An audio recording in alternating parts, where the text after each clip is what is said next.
अस्सलाम वालेकुम, मेरा नाम डॉक्टर ज़ुहरा बशर है और I am working as a dentist at Alara health care Wagah town. आज हम बात करेंगे कुछ और मज़ीद डेंटल मिथ्स के बारे में। एक सबसे पहले होता है कि ब्रशिंग हार्ड क्लीन पैटर, कि हम ज़ोर से ब्रश करते हैं और हार्ड ब्रश यूज़ करते हैं, उससे हमारे दांत ज़्यादा साफ़ होंगे, जबकि ये गलत है। हमें सॉफ्ट ब्रश यूज़ करना चाहिए। हार्ड ब्रशेस से हमारे जो एनामल है, हमारे दांतों के ऊपर लेयर है, वो ख़राब और डैमेज हो जाती है। उसकी वजह से हमारे गम्स में प्रॉब्लम आती है, हमारी सेंसिटिविटी इंक्रीज होती है। तो हमें सॉफ्ट और जेंटल ब्रशिंग करनी चाहिए। हमारा जो प्लाक होता है वो बहुत बारीक सी एक लेयर होती है, वो विद सॉफ्ट ब्रशिंग से और जेंटल ब्रशिंग के साथ वो रिमूव हो जाती है। हमारी दूसरी मिथ है कि ब्लीडिंग गम्स आर नॉर्मल, कि मसूड़ों से खून आना एक रेगुलर नॉर्मल चीज़ है। इसको हम नहीं इतना अपने फोकस करते कि हमारे मुंह से खून आ रहा है, हम उसको एक नॉर्मली समझते रहते हैं और डिले करते रहते हैं, जबकि ये निशानी है कि आपके कोई दांतों में कोई मसला है, आपके गम्स इन्फेक्शन है। आपको फ़ौरन डेंटिस्ट के पास जाना चाहिए। उनके पास वो एक्सरेस करेंगे, आपके दांतों को आपको चेक करेंगे, आपका एक रूटीन चेकअप करेंगे, आपको बताएंगे कि आपको स्केलिंग की ज़रूरत है या कोई मजीद आपको कोई पेरिडोंटल मसला है, आपके दांतों में जड़ों का मसला है, आपके गम्स का मसला है, ये सारा रूल आउट करेंगे। तो जो ब्लीडिंग गम्स है बिल्कुल नॉर्मल नहीं होते, वो फर्स्ट पॉइंट होते हैं आपके किसी भी प्रॉब्लम की स्टार्टिंग का। हमारा थर्ड पॉइंट है कि फ्लोसिंग, धागे का इस्तेमाल करना मतलब कि ज़रूरी नहीं है।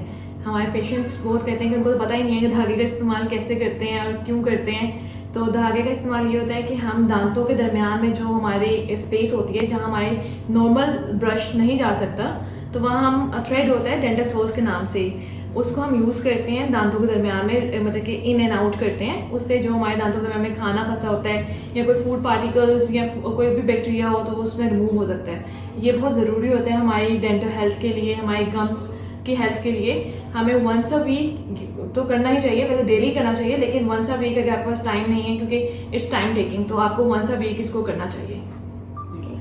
लास्ट बट नॉट लीस्ट, हमारे पेशेंट कहते हैं कि हमें कोई मसला नहीं है, कोई पेन नहीं है, तो हमें तो डेंटिस्ट को चेक करना ही चाहिए कि if there is no pain no dental visit. लेकिन ये गलत मतलब कि बिल्कुल टोटली रॉन्ग है कि कुछ डिजीज़ होती हैं जो स्टार्टिंग में पेनफुल नहीं होती, विद टाइम उनमें पेन होती है। स्टार्टिंग सेंसिटिविटी मतलब कि अनकंफर्टेबल होते हैं पेशेंट थोड़ा सा, तो उसको इग्नोर करते हैं। लेकिन हमें जो ये हमारी छोटी छोटी सी होती है ना, जैसे कि सेंसिटिविटी हो गई, खाना खाने में मसला आ रहा है, तो हम उसको इग्नोर करते हैं और हम उससे मुंह से खून आना, तो ये जनरल छोटी छोटी बात होती है, पेशेंट इग्नोर कर देता है। लेकिन हमें इस पर बहुत इंपॉर्टेंट और बहुत फोकस की ज़रूरत है कि हमें इसको सीरियस लेना चाहिए। ये बहुत बड़ी अलामात हैं कि आपको स्टार्टिंग से इसको अर्ली कैच करेंगे तो आपके लिए ज़्यादा ईजी है।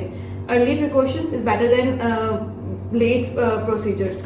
तो आपको जब भी अगर आपको थोड़ा सा भी महसूस होता है कि आपके दांतों में कोई सेंसिटिविटी है, तो आपको फ़ौरन डॉक्टर के पास, डेंटिस्ट के पास विजिट करना चाहिए। वो रूटीन चेकअप करें, क्योंकि उसमें कोई मसला भी नहीं आता, तो आपको एटलीस्ट आपकी हेल्थ केयर या ओरल हाइजीन के बारे में बता देते हैं कि आप इतना यूज़ करके ये मेडिसिन लेके या कोई टूथपेस्ट चेंज करके आपके ये प्रॉब्लम सॉल्व हो गई है और कोई मेजर प्रॉब्लम नहीं है, तो आपको ज़रूर डेंटिस्ट का विजिट करना चाहिए इन छोटी छोटी अलामत को देख के। अगर आपको आपके दांतों में कोई भी मसला है, कोई सेंसिटिविटी महसूस होती है, मुंह से खून आता है, तो आप हमें विजिट कर सकते हैं। हमारा क्लिनिक अलारा हेल्थ केयर के नाम से वागा टाउन में है। यहाँ पे आप हमें कांटेक्ट कर सकते हैं, हमारा नीचे नंबर चल रहा है, उससे अपने कांटेक्ट करके अपॉइंटमेंट बुक करा सकते हैं। Thank you very much, take care, अल्लाह हाफिज़।